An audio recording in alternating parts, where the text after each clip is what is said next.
నమస్తే, welcome to whistle.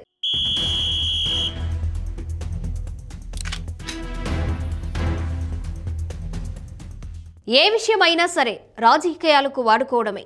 ముందొక మాట అనేస్తే చాలు, వాటి పరిణామాలు ఎలా ఉంటాయనేది ప్రస్తుతం కేంద్రంలో అధికారంలో ఉన్న బీజేపీ నేతలకు ఏమాత్రం పట్టదు.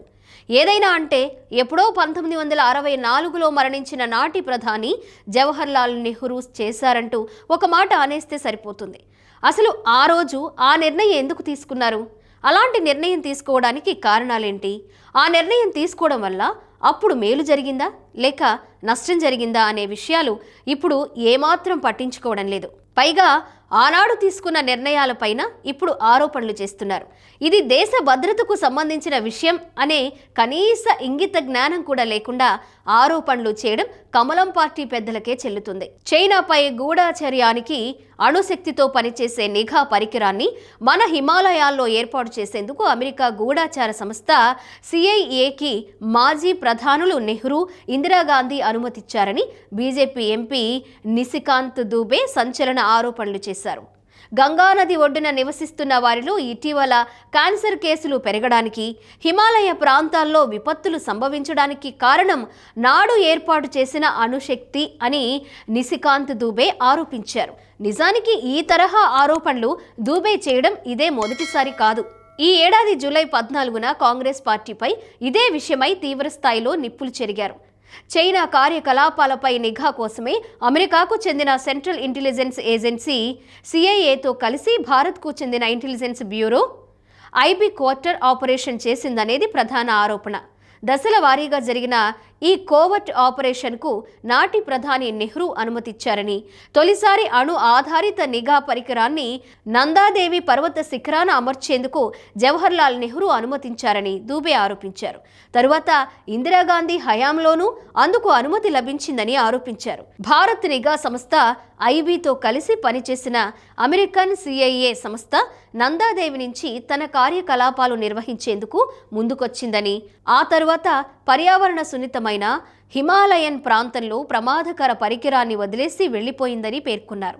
ఇక ఉత్తరాఖండ్ నుంచి బెంగాల్ వరకు గంగానది ఒడ్డున నివసిస్తున్న ప్రజల్లో క్యాన్సర్ కేసులు పెరగడానికి మంచు కొండల్లో వదిలి వెళ్లిన ప్లూటోనియం కారణం కాదా అని దూబే ప్రశ్నించారు. హిమానీ నదాలు కరగడానికి, క్లౌడ్ బరస్ట్, ఇళ్లల్లో పగుళ్లకు కూడా ఇదే కారణమా అని అనుమానం వ్యక్తం చేశారు కూడా. నిజానికి ఈ అణు ఆధారిత నిఘా పరికరం ఏర్పాటు వెనుక అసలు కథ వేరుగా ఉంది. 1962 అక్టోబర్ 20వ తేదీ నుంచి నవంబర్ 21వ తేదీ వరకు భారత్ చైనా సరిహద్దుల్లో సినో ఇండియన్ వార్ జరిగింది. దీనిని ఇండో చైనా వార్ అని కూడా పిలుస్తారు. ఇది చైనా భారత్ సైన్యం మధ్య జరిగిన సాయుధ పోరాటం. చైనా భారత్ సరిహద్దు వివాదమే ఈ యుద్ధానికి ప్రధాన కారణం. భారత్ చైనా సరిహద్దుల్లో ఈశాన్య సరిహద్దు ఏజెన్సీలో ఆక్వాయ్ చిన్లో అసోంలో పోరాటం జరిగింది. ఈ యుద్ధానికి ప్రధాన కారణం 1959లో టిబెటన్ తిరుగుబాటు తర్వాత భారతదేశం దలైలామాకు ఆశ్రయం ఇచ్చింది. దీనిని చైనా తీవ్రంగా వ్యతిరేకించింది. ఆ తరువాత నుంచే రెండు దేశాల మధ్య సరిహద్దు ఘర్షణలు ప్రారంభమయ్యాయి. 1960, 1962 మధ్య కాలంలో చైనా ప్రతిపాదించిన దౌత్య పరిష్కారాలను భారత్ తిరస్కరించింది. ఆ తరువాత చైనా సైనిక చర్య మరింత దూకుడుగా మారింది. ఇదే అదునుగా 1962 ఏప్రిల్ 30న లడఖ్లో గస్తీని చైనా ప్రారంభించింది. ఇదే సమయంలో క్యూబా క్షిపణి సంక్షోభం ఎదుర్కోవడంలో అమెరికా మునిగిపోయిందని గమనించిన చైనా 1962 అక్టోబర్ 20న శాంతియుత పరిష్కారం కోసం చేసిన అన్ని ప్రయత్నాలను విరమించుకుంది. ఇక లడఖ్లోని 3225 కిలోమీటర్ల సరిహద్దు వెంబడి ఈశాన్య సరిహద్దుల్లోని మెక్ మహాన్ రేఖ వెంబడి వివాదాస్పద భూభాగాన్ని చైనా ఆక్రమించింది. చైనా దళాలు భారత్ ఆధీనంలోని తవాంగ్ ట్రస్టును స్వాధీనం చేసుకున్నాయి. ఆ తర్వాత దాదాపు 32 రోజుల పాటు భారత్ చైనా సైన్యం మధ్య కాల్పులు చోటు చేసుకున్నాయి. ఇదే సమయంలో క్యూబా క్షిపణి సంక్షోభం ముగింపులో భారత్కు మద్దతివ్వాలని అమెరికా జోక్యం చేసుకుంటుందనే వార్తల నేపథ్యంలో 1962 నవంబర్ 20న చైనా ఏకపక్షంగా కాల్పుల విరమణ ప్రకటించడంతో వివాదం ముగిసింది. అదే సమయంలో యుద్ధానికి ముందు ఉన్న దాని స్థానానికి ప్రభావవంతమైన చైనా భారత్ సరిహద్దుకు వైదొలగాలని ప్రకటించింది. ఈ యుద్ధంలో మొత్తం 722 మంది చనిపోయినట్లుగా చైనా గణాంకాలు విడుదల చేయగా 1383 మంది మృతి చెందినట్లు భారత్ లెక్క చెప్పింది. 1962లో జరిగిన ఈ యుద్ధం భారత ప్రతిష్టను దెబ్బతీసిందని అప్పట్లో అంతర్జాతీయ మీడియా కథనాలు. భారత్ ఓటమికి ప్రధానంగా అమెరికా సాయం లేదనే వార్తలు కూడా వచ్చాయి.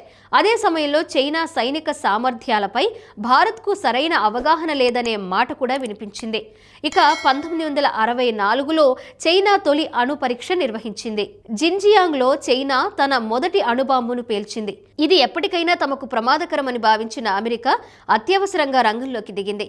అటు అమెరికా ఇటు భారత్ కలిసి 1964-65 మిషన్ ప్రణాళికకు శ్రీకారం చుట్టాయి. హిమాలయాల్లోని 7816 మీటర్ల ఎత్తులోని నందాదేవి శిఖరంపై అణుశక్తితో నడిచే నిఘా పరికరాన్ని అమర్చేందుకు సిఐఏ, ఐబీ పరస్పరం అంగీకరించాయి. చైనా క్షిపణి పరీక్షలపై నిఘా కోసం హిమాలయ పర్వత శిఖరాల్లోని నందాదేవిపై ప్లూటోనియంతో పనిచేసే పరికరాన్ని అమర్చాలని సిఐఏ నిర్ణయించింది. ఇదే సమయంలో మే 27, 1964న భారత ప్రధానిగా ఉన్న జవహర్ లాల్ నెహ్రూ మరణించారు. ఆయన తరువాత ప్రధానిగా బాధ్యతలు చేపట్టిన లాల్ బహదూర్ శాస్త్రి దానిని అమలు చేశారు. దీంతో రంగంలోకి దిగిన అమెరికా, భారత్కు చెందిన పర్వతారోహకులు ఒక పెద్ద యాంటెనా, కేబుళ్లు, స్నాప్ 19Cగా పిలిచే 13 కిలోల జనరేటర్ను నందాదేవి శిఖరంపైకి మోసుకెళ్లారు. అక్కడ అమర్చే సమయంలో మంచు తుఫాన్ చుట్టుముట్టింది. ఈ మిషన్కు నాయకత్వం వహిస్తున్న కెప్టెన్ ఎంఎస్ కోహ్లీ అప్పటికి కింద ఉన్న శిబిరంలో ఉన్నారు. ఆయన వెంటనే కిందికి వచ్చేయాలని రేడియో సందేశం పంపారు. దీంతో పైనున్న వారు తమ శిబిరానికి దగ్గరలో ఆ పరికరాలను దాచి కిందికి వచ్చేశారు. పైన దాచిన వాటిలో ఒక అణు పరికరం ఉంది. రెండో ప్రపంచ యుద్ధ సమయంలో నాగసాకి పట్టణంపై అమెరికా ప్రయోగించిన అణుబాంబు తయారీకి ఉపయోగించిన దాంట్లో 3వ వంతుకు సమానమైన ప్లూటోనియం ఆ అణు పరికరంలో ఉంది. అయితే ఏడాది తరువాత ఆ ప్రాంతానికి వెళ్లి వెతికితే అక్కడ ఏమీ దొరకలేదు. కనిపించకుండా పోయిన పరికరాల్లో ప్లూటోనియం క్యూప్యూల్స్ ఉండడంతో రేడియేషన్ డిటెక్టర్లతో, ఇన్ఫ్రారెడ్ సెన్సార్తో వాటిని గుర్తించేందుకు ప్రయత్నించారు. కానీ ఉపయోగం లేకపోయింది. ఇప్పుడు ఆ పరికరాలు ఎక్కడ ఉన్నాయో కూడా ఎవరికీ తెలియని పరిస్థితి. అయితే ఈ మిషన్పై అమెరికా ఇప్పటి వరకు ఎప్పుడూ అధికారికంగా ప్రకటన చేయలేదు. ఆ తరువాత 1967లో మరో నందాదేవిపై 6861 మీటర్ల ఎత్తుపైన ఇలాంటి పరికరాన్ని విజయవంతంగా ఇన్స్టాల్ చేసింది. దీని నుంచి కొంత డేటా సేకరించిన తరువాత 1969లో అమెరికా, భారత్ బృందాలు నందా కోట్ నుంచి దానిని తొలగించినట్లు అప్పట్లో మీడియా కథనాలు వెలువడ్డాయి. అయితే దీనిపై అమెరికా, భారత్ ఎలాంటి ప్రకటనలు చేయలేదు. నిజానికి ఇది దేశ భద్రతకు సంబంధించిన వ్యవహారం, పొరుగున ఉన్న దేశంపై గూఢాచార్యానికి సంబంధించిన అంశం. దీనిని నాటి ప్రభుత్వాలు ఎంతో గోప్యంగా నిర్వహించాయి. ఈ ఆపరేషన్ జరిగినట్లు ఇప్పటి వరకు ఎలాంటి అధికారిక ఆధారాలు కూడా లేవు. కేవలం ఊహాగానాలు మాత్రమే. కానీ ఇప్పుడు ఇదే అంశాన్ని రాజకీయ ప్రయోజనానికి వినియోగిస్తున్నారు బీజేపీ ఎంపీ నిషికాంత్ దుబే. మాజీ ప్రధానులు నెహ్రూ, ఇందిరాగాంధీలు అమెరికా నిఘా వ్యవస్థను భారత్లోకి అనుమతించారని, దశల వారీగా కోవర్ట్ ఆపరేషన్ జరిగిందని అన్నారు. నెహ్రూ హయాంలో, తరువాత ఇందిరాగాంధీ హయాంలో కూడా అణు ఆధారిత నిఘా పరికరం అమర్చేందుకు అనుమతులిచ్చారనేది దూబే ఆరోపణ. పార్లమెంటులో 1978లో నిఘా పరికరం విషయాన్ని అప్పటి ప్రధాని మొరార్జీ దేశాయ్ అంగీకరించారని కూడా దూబే పేర్కొన్నారు. ఈ అంశంపై 1978లో అమెరికా చట్టసభ సభ్యులు తమ ప్రభుత్వానికి రాసిన లేఖ అంటూ సోషల్ మీడియా ఎక్స్లో దూబే షేర్ చేశారు. విదేశీ శక్తులకు లొంగిపోయి దేశ ప్రయోజనాలను పణంగా పెట్టారని, నాటి వారి చర్యల వల్లే ప్రస్తుతం హిమానీ నదుల కరగడానికి, క్లౌడ్ బరస్ట్, ఇళ్లల్లో పగుళ్లతో పాటు ఉత్తరాఖండ్ నుంచి బెంగాల్ వరకు గంగానది ఒడ్డున నివసిస్తున్న ప్రజల్లో క్యాన్సర్ కేసులు పెరుగుతున్నాయని ఆరోపించారు. కానీ ఇదే సమయంలో నెహ్రూ, ఇందిరా మధ్య ఏడాదిన్నర పైగా దేశ ప్రధానిగా కొనసాగిన లాల్ బహదూర్ శాస్త్రి పేరును మాత్రం దూబే ఎక్కడా ప్రస్తావించలేదు. నిజానికి 1964లో నెహ్రూ హయాంలో చర్చలు మాత్రమే జరిగినట్లు తెలుస్తోంది. ఆ తర్వాత పదవి బాధ్యతలు చేపట్టిన లాల్ బహదూర్ శాస్త్రి CIA, IB కలిసి పనిచేసేందుకు అంగీకరించారు. ఆయన మరణానంతరం ప్రధాని బాధ్యతలు చేపట్టిన ఇందిరాగాంధీ ఆ ఒప్పందాన్ని కొనసాగించాల్సి వచ్చింది.